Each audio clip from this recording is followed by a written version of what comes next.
ඔන්න එහෙනම් මගෙත් එක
හරි නියමුවෙක් සහ හරිම මේ එතන ලීඩර්ෂිප් එකක් නායකත්වයක් නොතිබුණා දෝ කියලා ඉතින් එතකොට මම ආයිපාරක් කියන්නේ දැන් නව පත්වී ඇති අමාත්‍යවරයාගේ තියෙන දැනුම සහ මේ උනන්දුව උඩ අද මට කියපු විදියට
වගකීම ගන්න බෑ. ඉතින් ඒක ඩිපෙන්ඩ්. ඉතින් සමහරවල්ලාට කොච්චර ෆිල්ම් එක හොඳ වුණත් ඒක එතන ඇම්බියන්ස් එකත් අපිට වැදගත් වෙනවා. හැබැයි ඉතින් මම හිතන්නේ අපි ඉදිරියට යද්දී ඉතින් සිනමා ශාලාවල විතරක් නෙමෙයි ඉතින් මේ YouTube වලත් ඒ වගේ අලුත් නිර්මාණ හැදෙන්න ඕනේ. ඉතින් අපි මම හිතන එක හොඳ දෙයක් කියලා. මේ ෆිල්ම් එකෙන් පස්සේ මොකක්ද ඊගාවට රිලීස් කරන්න හිතන් ඉන්න ෆිල්ම් එක සහ කොච්චර කාලයක් යයිද ඊගාව ෆිල්ම් එකට? ඊළඟ ෆිල්ම් එක මම දැනට රිලීස් කරන්න බලාපොරොත්තු වෙන්නේ ලකී ඩයස් මහත්මයාගේ කුළුදුල් අධ්‍යක්ෂණයක් වෙන බ්‍රේකින් නිවුස් කියන චිත්‍රපටය. ඒක විජය නන්දසිරි මහත්මයාගේ අවසාන චිත්‍රපටය සහ මේ පොලිටිකල් කමෙඩි එකක් කියලා කියන්න පුළුවන්. සත්‍ය කතාවක් ඇසුරෙන් හදපු. ඒක මහේන්ද්‍ර පෙරේරා සහ හිමාලි සිරිවර්ධන, ලකී ඩයස් ඒ වගේම මේ විජය නන්දසිරි ඇතුළු හොඳ කාස්ට් එකක් ඉන්නවා සහ හොඳ ස්ටෝරි එකක්. අපේ දැනට මේ යන දේශපාලන තත්ත්වය ගැන හාස් කොමිඩි විදියට ඒක අපි බලලා හදපු එකක්. ඉතින් ඒක මම නුදුරු අනාගතයේදීම ඉදිරියේදී රිලීස් කරන්න බලාපොරොත්තු වෙනවා. ඒ වගේම තව එකක් තමයි මේ චිත්‍රපටයේ ඇන්ජලින් ගුණතිලක මහත්මියගේ අවසානයට කියපු සින්දුවත් එම චිත්‍රපටයට අන්තර්ගත වෙනවා. බොහොම ස්තුතියි එහෙනම් ඔබතුමාගේ සියලු වැඩ කටයුතු සර්වපකාරයෙන් සාර්ථක වෙන්න කියලා වණියා සුබ පතනවා. බොහොම ස්තුතියි. බොහොමත්ම ස්තුතියි. Thank you. ගුරුගීතයේ ෆිල්ම් එක රිලීස් වෙන අද දවසේ මගෙත් එක්ක එකතු වෙලා ඉන්න ගුරුගීතයේ ෆිල්ම් එකේ අධ්‍යක්ෂකතුමා. ඉතින් අධ්‍යක්ෂකතුමාගෙන් අහමු මේ ෆිල්ම් එක මොන වගේ එකක්ද සහ මේ ෆිල්ම් එකෙන් ලැබෙන පණිවිඩය කොහොමද කියලා මුලින්ම අපි අහලා ඉමු. ගුරුගීතය කියන්නේ ලෝක සාහිත්‍යයේ සියලු සාහිත්‍යයේ විශිෂ්ට කෘතියක්. අධ්‍යාපනය, එහි වටිනාකම, මිනිසුගේ කැපකිරීම, සමාජයක් වෙනස් කරන්න මිනිසු දරන උත්සාහය, මේ හැම දෙයකම උත්තේජනයක් සපයන, පන්නරයක් සපයන දෙයක් තමයි ගුරුගීතය කියන පොත. ගුරුගීතයේ පොත කියවපු අය තමයි මේ කාර්යය වෙනස් කිරීම කරටගත්තේ මිනිස්සු වැඩි හරියක්. ඒ කාර්යය සිනමා කෘතියකින් කරන්නේ කොහොමද? ඒක මට ලොකු අභියෝගයක්. ඒ අභියෝගය ජයගත්ත කියලා මං හිතනවා. තමයි මේ නිර්මාණයේ රඟපාපු ශිල්පීන් පවා අද ජීවිතුන් අතර නැහැ. අයිසින්ත් විජේරත්න, කාමිනී හෙට්ටිආරච්චි වගේ නළු නිලියන්ට ඒ චිත්‍රපටියේ බලන්න අවස්ථාවක්වත් ලැබුණේ නැහැ. ඒක තමයි මට තියෙන කනගාටුව. කොහොම නමුත් අපි ජයග්‍රහණය කළා 2024 මේ චිත්‍රපටිය වෙන්නවා 2012 පරිණත වෙච්ච චිත්‍රපටිය. එතකොට මේ ෆිල්ම් එක රඟපාද්දි මේ ෆිල්ම් එකේ රඟපාන නළු නිලියන්ගෙන් සහ ක්‍රූ එකෙන් ලැබිච්ච ජයගත්තේ සහයෝගය කොයි වගේ දෙයක්ද? ඇතර මේක සාමාන්‍ය චිත්‍රපටියක් කරනකොට එක එක චරිත වෙන් වෙලා ප්‍රොඩක්ෂන් මැනේජර්, අධ්‍යක්ෂ, රචක, කැමරා ශිල්පී, මේ රංගන ශිල්පීන් මේ විදිහට අපි වෙන් කරගෙන වැඩ කළාට ගුරුගීතයේ චිත්‍රපටිය එහෙම කරන්න පුළුවන් එකක් නෙමෙයි.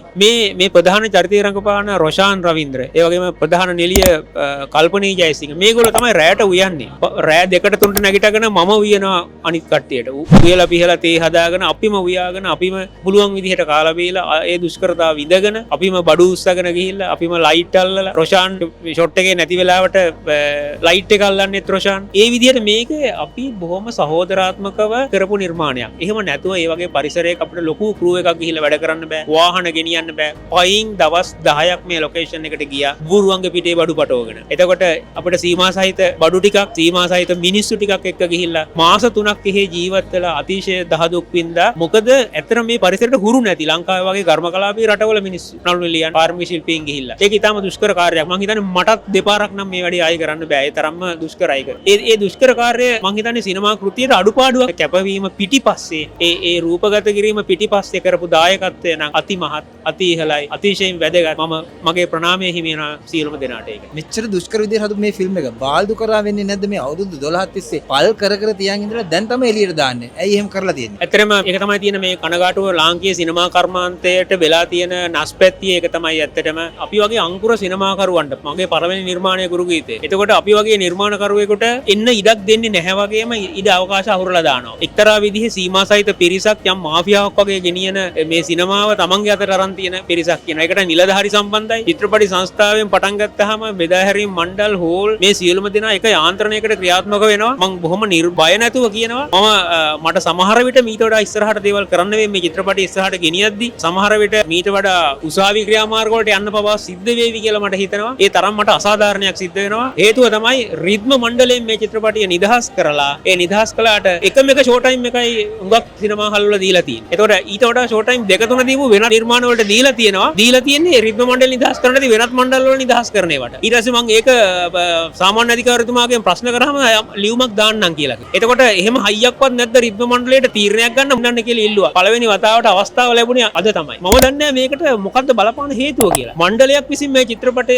මණ්ඩලයක් මේ චිත්‍රපටි පෙන්වන්න බැරි වෙච්ච සියලුම දේවල් මණ්ඩලයක් විසින් තේරුවා. පළමු ගණයේ ප්‍රදර්ශනය සඳහා සුදුසුයි කියලා තවර තේරුවා මේ චිත්‍රපටි. එහෙම සුදුසුයි කියලා තේරුවා නම් ඇයි නොපෙන්නුවේ? නොපෙන්න නම් මට කියන්න ඕනේ මෙන්න මේ නුසුසුකම නිසා චිත්‍රපටිය පෙන්වන්න බෑ කියලා. අඩු ගානේ එහෙම නෑ. කිසිම ලියුමකට උත්තර දීලා නෑ. අද වනතුරු මම ලියපු ලියුම් කිසිම එකකට උත්තරයක්වත් නෑ. ඉතින් මේ වගේ තත්ත්වයක් උඩ තියාගෙන කොහොමද සිනමා කර්මාන්තයක් ගෙනියන්නේ? මේක තමයි තියෙන බරපතලම ප්‍රශ්න. මම හිතනවා මේ ප්‍රශ්නේ වෙනුවෙන් චිත්‍රපටියක් පෙන්වන්න වඩා මට සිද්ධ වෙයි අරගලයක් කරන්න. මම ඒ අරගලයට මම විතරක් නෙමෙයි සිනමාකරුවන් බොහෝ පිරිසක් දැන් සූදානම්ෙන් ඉන්නවා. අපි අරගල කරනවා. ඒ අරගලේ හිටන් ඉදතර දකින්න ලැබේ ලාංකීය සමාජයට. මොකක්ද අපි කරන්න හදන අරගලේ? අපි මේ චිත්‍රපටිය පෙන්වනවා විතරක් නෙමෙයි සියලු චිත්‍රපටි වල සාධාරණයක් ගෙනීම සඳහා මේ අරගලේ දිගටම අපි ගෙනියනවා. අවුරුදු 12 තුළ ජාත්‍යන්තර සම්මාන 9කට පාත්‍ර වෙලා තියෙනවා. ජාත්‍යන්තර සම්මාන 12ක් දිනාගෙන තියෙනවා. ඉතින් ජාත්‍යන්තර සම්මාන 12ක් දිනාගත්ත මේ චිත්‍රපටිය එච්චර පළ කර කර තියන් ඉන්නෙක් ගැන ඔබ කාට හරි චෝදනා කරනවද? නැත්නම් කවුරු හරි මේකට වගකීම් යුත්තේක් ඉන්නවද? නැත්නම් මේකට පිළිසරණක් වෙන්න පිහිටක් වෙන්න සහ මේ ප්‍රශ්නේ විසඳන්න පුළුවන් කෙනෙක් ඉන්නවද ඔබට දැනෙන විදියට? මම හිතන්නේ මේ ප්‍රශ්නේ විසඳන්න පුළුවන් එකම කෙනා නූතන ඇමතිවරයා. ඔහු මේ කාරණේ දන්නවා. ඔහු අපිත් එක්ක මේ අරගලයේ හිටපු අය. ඒ නිසා එතුමාට මේ ගැන හොඳ අවබෝධයක් තියෙනවා. මම අපට විශ්වාසයක් තියෙනවා කියලා කිව්වේ ඒකයි. මම එතුමාගෙන් ගෞරවයෙන් ඉල්ලනවා මේ ප්‍රශ්නේ විසඳන්න කරුණා කරලා මේක මා වෙනුවෙන් කරන දෙයක් නෙමෙයි.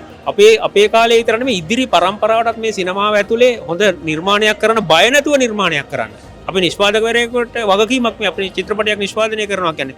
නිෂ්පාදකවරයාගේ සල්ලි වෙනුවෙන් අපි වග කියන්න ඕනේ. ඒ නිසා බය නැතුව නිෂ්පාදනයක් කරන්න හොඳ පසුබිමක් හදලා දෙන්න අපිට. ඒ දීමේ සකස් කරන එක, නීති රීති සකස් කරන එක, ක්‍රියාත්මක කිරීමේ ක්‍රමවේද සකස් කරන එක, පනත වෙනස් කරන එක. ඒ නිසා ගරු ඇමතිතුමාගෙන් මම ඉල්ලනවා, ඒ වගේම බලධාරීන්ගෙන් ඉල්ලනවා, චිත්‍රපට සංස්ථාවේ සභාපතිවරයාගෙන් ඉල්ලනවා මේ ක්‍රමය වෙනස් කරලා කාටත් හොඳ සාධාරණ පසුබිමක් හදලා දෙන්න. හැමෝටම සමානව ක්‍රීඩා කරන්න පුළුවන් පිට්ටනියක් හදලා දෙන්න. අපි හොඳ චිත්‍රපටි හදන්නම්. ප්‍රේක්ෂකයන් නිරන්තරයෙන් වැළඳ ගනී. බොහොම ස්තුතියි උපාලිගම්ලක් මහත්මයා. ඔබගේ වටිනා කාලය යොමු කරලා අපිත් එක්ක එකතු වෙලා වනියල්ගේ channel එකට අදහස් දක්වන්න බොහොම ස්තුතියි ඔබතුමා. බොහොම ස්තුතියි සියලුම දෙනාට මේ වෙනුවෙන් ඔබගේ channel එකටත් ඒ වගේම ඔබ වගේම මේ YouTuber සහ අනිකුත් මාධ්‍ය ක්ෂේත්‍රයේ යෙදෙන සියලුම දෙනාටත් මම ඉල්ලා සිටිනවා එකතු වෙන්න අපේ මේ ඉදිරියේදී වඩා යහපත් සිනමාවක් සහ වඩා යහපත් සිනමාවක් පෙන්වීමේ භූමිකාවක් පෙන්වීමේ භූමියක් හදාගන්න මාධ්‍ය වශයෙන් ඔබ අපිත් එක්ක එකතු වෙන්න කියලා මේ වෙලාවේදී ඉල්ලා සිටිනවා. අනිවාර්යයෙන්ම අපි එකතු වෙලා මේක වෙනස් කරලා අපිට ඕන විදිහට හදාගෙන හරි දේ කරමු. එහෙනම් ජය වේවා ඔබතුමාට. බොහොම ස්තුතියි. මම කල්පනී ජයසිංහ. ගුරුගීතයේ චිත්‍රපටය අප රූපගත කිරීම කළේ හිමාලය ආශ්‍රිතව. ඉතින් මම හිතන්නේ අධික ශීතල දරාගත්ත අපි දවස් 9ක් විතර පයින් ගියා සහ මාසිකමාරක් වගේ කාලයක් හැම දෙයක්ම දරාගෙන කැපකිරීමක් කරලා බිහි කරපු නිර්මාණයක්. ඉතින් මේ නිර්මාණය අවුරුදු 12ක් විතර කාලයක් ප්‍රේක්ෂකයන් අතරට එන්න ප්‍රමාද වුණා සහ අපිත් බලාගෙන හිටියා. ඉතින් අපේ කැපකිරීමේ ප්‍රතිඵලය කවද්ද ලැබෙන්නේ කියලා. ඉතින් මම හිතන්නේ හොඳම කාලේ රටේ අපේත් හොඳම කාලේ. ඉතින් වාසනාවකට වගේ වුණ ගුරුගීතය අපිට නරවන්න අවස්ථාවක් ලැබිලා තියෙනවා. අපි කරපු ඒ කැපකිරීම කොයි වගේද සහ ඒ ප්‍රතිඵලය කොයි වගේද කියලා ඔබටත් ආරාධනා කරනවා බලන්න එන්න ගුරුගීතය. අපිත් එක්ක එකතු වෙලා ඉන්න සංස්කෘතික ඇමතිතුමා මහාචාර්ය හිමිදිම සුනිල් සෙනවිය මහත්මයා. ඉතින් මහත්මයා මේ ෆිල්ම් එක බලලා ඔබතුමාගේ අදහස පොඩ්ඩක් දැනගන්න පුළුවන්ද මුලින්ම? උපාලි ගම්ලත් සහෝදරයා හදලා තියෙන මේ ගුරුගීතය කියන චිත්‍රපටයක් වෙන්න කලින් මුළු මහත් ශ්‍රී ලාංකික අපිට බලපාපු කුඩා නවකතාවක්. ඒක චිංගිස් ආයිත්මතාව් කියන කිර්ගීසියානු ලේඛකයා වැදගත්ම වෙන්නේ හෝඩියක් පවා නොතිබුණු දුප්පත් රටක් තමයි කිර්ගීසියාව කියන්නේ. ඒ බඳු රටක ඉපදිච්ච මහා ලේඛකයෙක් තමයි ආයිත්මතාව්. ඔහු ලියපු මේ කුඩා නවකතාව 70 80 දශකවල මුළු මහත් ශ්‍රී ලංකාවේ විශාල පිරිසකට තමන්ගේ ජීවිත වෙනස් කරන්න බලපාපු කුඩා නවකතාවක්. මමත් ඉන්නේ ඒ නවකතාවේ බලපෑමෙන් වෙනස් වෙච්ච ජීවිතයක් වෙනස් වෙච්ච අරමුණු අභිමතාර්ථ ගැප් කරගත්තු හිතාගත්තු කෙනෙක් හැටියට. ඒ නවකතාවෙන් ඇති කරපු බලපෑම තමයි අදටත් මේ චිත්‍රපටිය බලන අතරේ මට සිහිපත් වුණේ. නවකතාවේ කොටස් සමහර කොටස් චිත්‍රපටියක් ජීවිතයකට කොච්චර බලපෑම් කරන්න පුළුවන්ද කියලා ඔබට යලිත් වතාවක් තහවුරු වේ. අවුරුදු 12ක් වෙනවා මේ ෆිල්ම් එක හදලා රිලීස් කරගන්න බැරුව. හැබැයි නිෂ්පාදකතුමා අධ්‍යක්ෂතුමා එක්ක කතා කරාම අපිට දැනගන්න හම්බුණා ලංකාවේ ෆිල්ම් එක රිලීස් කරගන්න හරි අමාරුයි. මම චෝදනාවක් කරනවා මේ උදාහරණයක් විදිහට සහල් මාෆියාව වගේම ෆිල්ම් ඉන්ඩස්ට්‍රි එක තුලත් මාෆියාවක් තියෙනවා කියලා. ඉතින් සංස්කෘතික ඇමතුමා විදිහට, විෂය භාර ඇමතුමා විදිහට ඔබතුමාට ඉදිරි අනාගතයේ අපේ එන්න තියෙන ෆිල්ම් හරි ඒ දේවල් පිළිබඳව යමක් කළ හැකිද? ඔබතුමාගේ අදහස මොකක්ද මේ පිළිබඳව? අනිවාර්යයෙන්ම යමක් කළ හැකියි. යමක් නෙවෙයි කළ යුතුයි. හොඳ සැලැස්මකින් ඒකට මුහුණ දෙන්න ඕන. චිත්‍රපටි සංස්ථාව ඉස්සර තිබුණේ ඇත්තටම කාලයක් තිබුණේ සංස්කෘතික අමාත්‍යාංශය දෙපාර්තමේන්තුව යටතේ තිබුණු යුග තිබුණා. නැවත වතාවක් ඒක සමහර වෙලාවට ජනමාධ්‍ය වගේ වෙන ක්ෂේත්‍රවලට මාරු වුණා. දැන් ආපහු වතාවක් ඔන්න චිත්‍රපට සංස්ථාව අපේ අතට අපේ භාරයට පත් වෙලා තියෙනවා. ඉතින් දැන් සිනමාවට කොහොමටත් ආදරය කරන කෙනෙක් හැටියට, සිනමාව ගැන පරේක්ෂණ පවත්වපු කෙනෙක් හැටියට, යමක් ලියන්න කියන්න උත්සාහ කරපු කෙනෙක් හැටියට මේ වගකීම මගේ අතට, මගේ පිරිස අතට පත් වෙලා තියෙන මොහොතේ ඔබ ඇසූ ප්‍රශ්නය මම බාර ගන්න කැමතියි ඒ බරින්ම. අපි දන්නවා චිත්‍රපටි හදන්න අමාරුයි. චිත්‍රපටයක් හදන්න පරම්පරා කීපයක් ඉන්නවා පිටපත් අතේ තියාගෙන. නිෂ්පාදකයෝ නැතුව ඉන්නවා. නිෂ්පාදකයෙක් ලැබිලා දුක් මහන්සි වෙලා චිත්‍රපටයක් කළත් ඒක මුදා හැර ගන්න බෑ කලට වෙලාවට. ඒ වගේම චිත්‍රපට මණ්ඩල පිළිබඳව ප්‍රශ්න ගොඩක් තිබෙනවා. මේ සියල්ලම මට ආධුනික නැහැ. මේ සියල්ලටම මැදි වෙලා ඒවා වෙනුවෙන් ලියපු කියපු පරම්පරාවෙන් කෙනෙක් තමයි මම. යට නිෂ්පාදකවරුන්ට චිත්‍රපට ප්‍රදර්ශන මණ්ඩලවලට සාධාරණයක් සිද්ධ වෙන විදියට අපිට පුළුවන් වේවි මේ ප්‍රශ්නේ විසඳ ගන්න. මේක විසඳ ගන්න බැරි ප්‍රශ්නයක් නෙවෙයි. නමුත් ඒක විසඳ ගන්න බැරි වුණේ පහුගිය කාලේ දේශපාලන නායකත්වයෙන් චිත්‍රපට ක්ෂේත්‍රයට ලැබුණු අනුග්‍රහය මඟ පෙන්වීම තිබෙන ගැටලු වෙන්න පුළුවන්. ඒ වගේම වාණිජ්‍ය ධාරාවල වෙළඳ ක්ෂේත්‍රයේ ඇතිවෙච්ච පරිවර්තන අපි හරියට කිරලා මැනලා තක්සේරු කරලා මේ ක්ෂේත්‍රයට ගලපා නොගැනීමේ වරද වෙන්න පුළුවන්. ලෝක චිත්‍රපට ශාස්ත්‍රයේ ඇතිවෙච්ච පරිවර්තන එක්ක ලංකාව සමගාමීව වැඩ කරන්න ගත් උත්සාහය තිබිච්ච අඩුපාඩු වෙන්න පුළුවන්. මම හිතන්නේ මේ එකක්වත් අපිට බේර ගන්න බැරි ප්‍රශ්න නෙවෙයි. ලොකු විශ්වාසයක් තිබෙනවා මේක කළමනාකරණය කරලා අර අනුර දිසානායක සහෝදරයා කලා සංස්කෘතික ප්‍රතිපත්තිය ජනගත කරන දවසේ කිව්ව වැකිය ඔබට මතක ඇති. අපි කැමති නෑ තෙල් පෝලිං දකින්න. අපි කැමති නෑ ගෑස් පෝලිං දකින්න. හැබැයි අපි කැමති චිත්‍රපටයක් බලන්න පෝලිං ගැහිලා සිනමා ශාලාවක් ගාව රසිකයෝ ඉන්න යුගයක් දකින්න.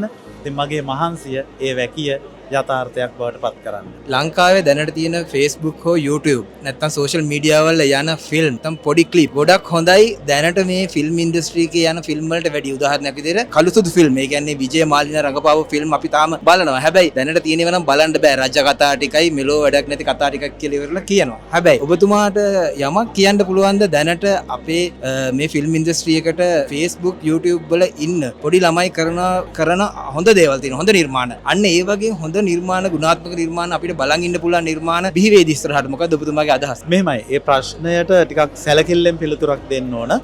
Facebook නැත්නම් මුහුණු පොත් අඩවියේ සමාජ ජාල අඩවියේ ක්‍රියාත්මක වෙන තරුණයන්ගේ නිර්මාණ ඒවා ඊටාම කුඩා වපසරියක තමයි තියෙන්නේ. ඒ වුණත් ඔබ කිව්වා වගේ සමහර වෙලාවට ඒවයි අන්තර්ගත ඊටා ප්‍රබලයි. සමහර වෙලාවට ඒවයි ඉදිරිපත් කිරීම ප්‍රබලයි. ඒවයි කුඩා වුණාට තාක්ෂණික සම්මාදව ශක්තිමත්. ඉතින් ඔබේ ප්‍රශ්නයේ තිබෙන අදහස මේ කියන හැම ක්ෂේත්‍රයකම ප්‍රගතිය, දියුණුව, පරිවර්තනය කොහොමද සිනමාවට ලැබෙන්නේ කියලා නේද? ඒක ඇති කරන්න අමාරු දෙයක් නෙමෙයි. දැනටත් ඒක තිබෙනවා. තිබෙන්නේ විවිධ හේතු උඩ යටපත් වෙන. තාම විශිෂ්ට පිටපත් අතේ තියාගෙන ඉන්න තරුණ තරුණියන් ඉන්න. තාම විශිෂ්ට රංග කෞශල්‍යයක් තුරුළු කරගෙන නිසි අවස්ථා නොලැබුණු රූපණ වේදීන්ගේ වේදිනියන්ගේ පරම්පරාවක් තියෙනවා. ඒ වගේම තමයි දේශපාලන දැනුමෙන් පොහොසත්ව සන්නද්ධ වෙලා අධ්‍යක්ෂණකාරයේ නිපුණතා තියෙන උදවිය අපිට ඉන්නවා. නමුත් මේ සියල්ල එකලාසයක් කරගන්න බැරිවීම තමයි අපිට දකින්න තියෙන ගැටලුව. මම හිතන්නේ පළවෙනිම කාරණය තමයි දේශපාලන නායකත්වයක් සහිතව මේ කලා සංස්කෘතික ශාස්ත්‍රය දිහා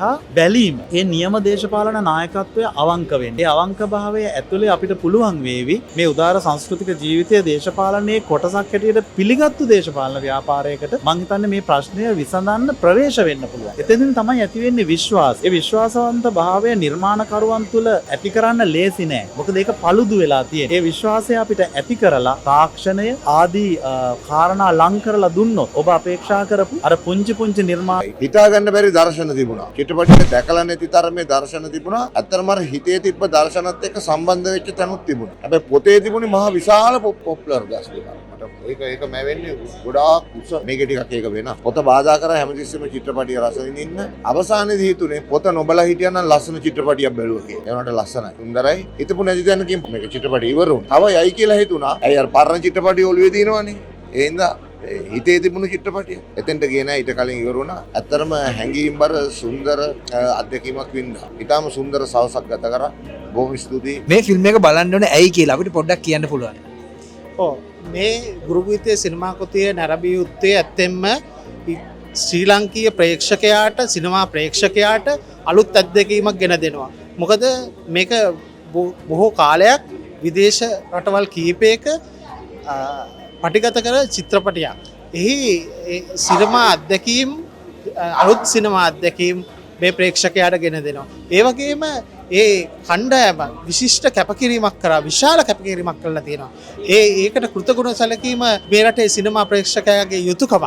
ඒ වගේම උපාලි ගම්ලත් මෙම චිත්‍රපටය එළිදක්වන්න අවුරුදු 12ක් බලන් ඉන්නවා. ඒක තාම කනගාටුදායක කරුණක්.